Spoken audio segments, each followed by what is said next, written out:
Bismillahirrahmanirrahim, kita lanjutkan pada video kedua. Kita tadi sudah sampai pada kriteria pengujian ya. Untuk kriteria pengujian sudah ditemukan nilai F0-nya yang eh, bernilai 2,87. Nah, ini kemudian dibuat kriteria pengujian, yaitu jika H0-nya diterima apabila F0-nya kurang dari sama dengan 2,87. Sedangkan H0-nya ditolak apabila F0-nya lebih dari 2,87. Langkah keempat adalah membuat analisis varian. Yang pertama, kita lihat jumlah N itu baris pada tabel ini ya. Barisnya itu ada 5 barisnya. Kemudian K-nya adalah kolom yang ada 5.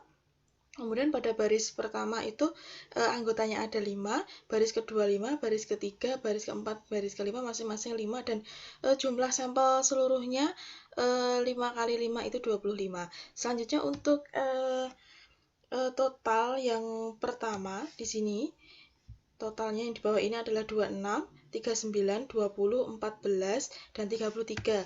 Ini dimasukkan ke dalam sini 26, 39, 20, 14, 33, dan total akhirnya ditambahkan semua itu hasilnya 132. Selanjutnya kita mencari JKT. JKT adalah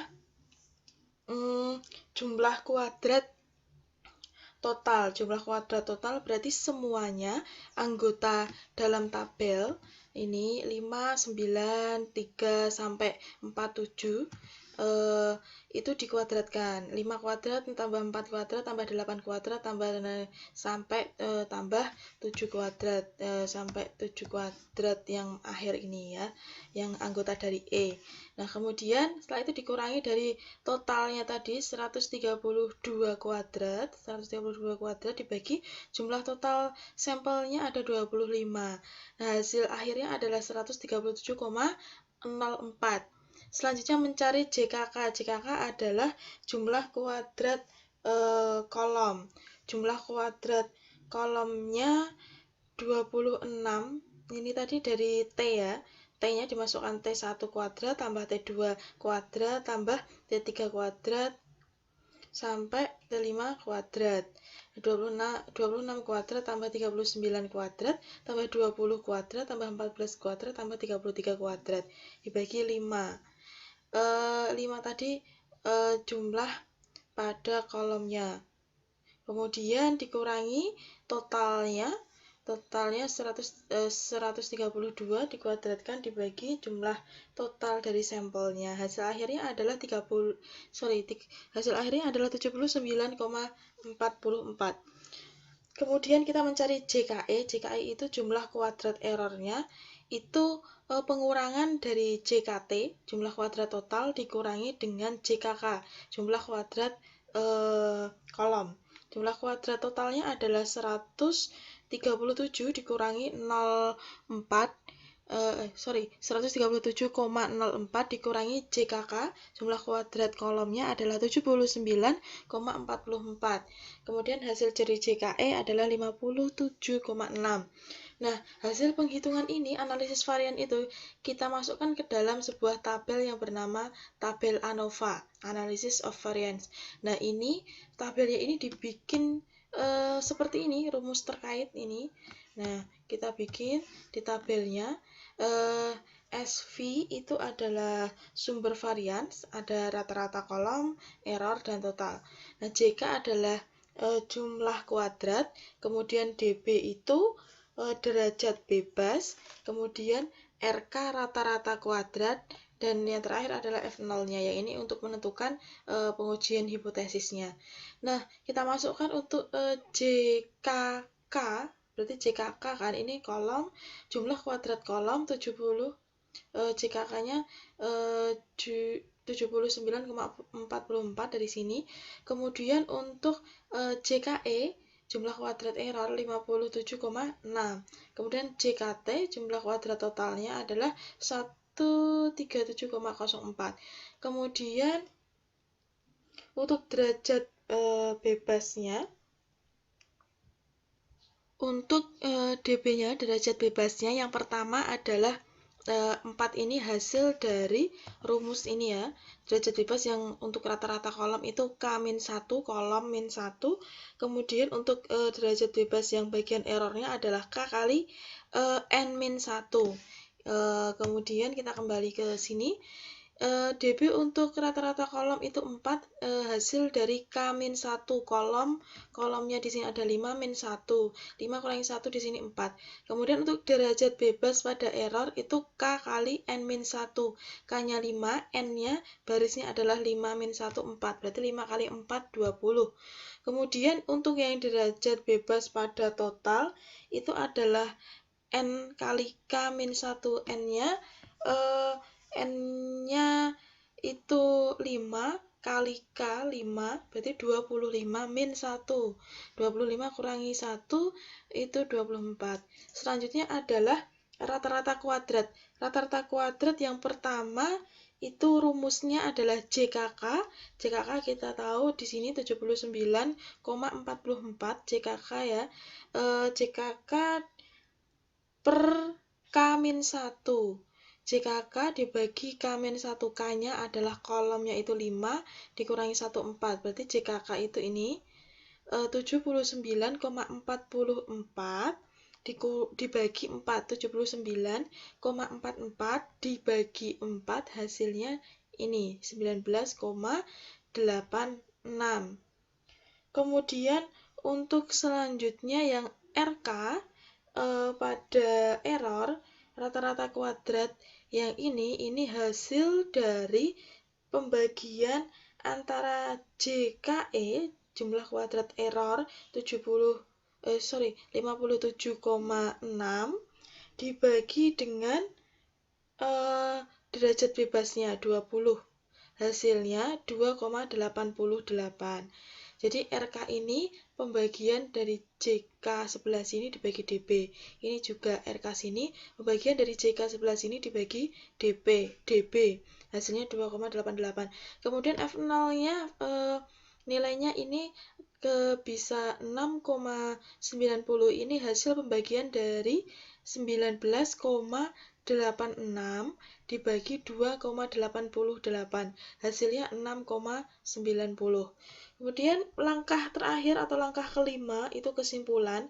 Kesimpulannya adalah karena nilai F0-nya tadi 6,90, yang artinya 6,90 itu lebih besar dibandingkan nilai F tabelnya tadi ya, yang dengan derajat dengan taraf nyatanya 0,05, kemudian pembilangnya 4 dan penyebutnya 20, tadi kan hasilnya 2,87 ini tadi.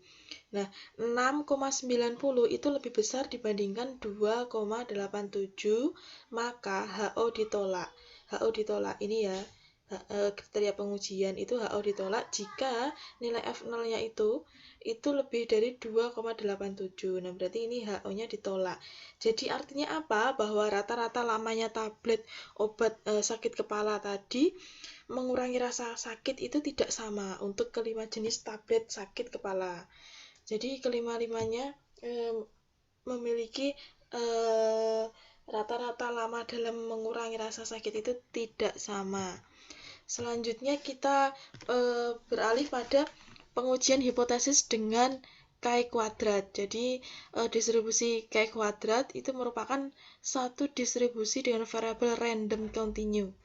Nah, kemudian untuk nilai-nilai Chi kuadrat itu selalu bertanda positif karena selalu dikuadratkan dan dijumlahkan. Jadi misalnya pun awalnya negatif, ketika dikuadratkan dia akan selalu positif.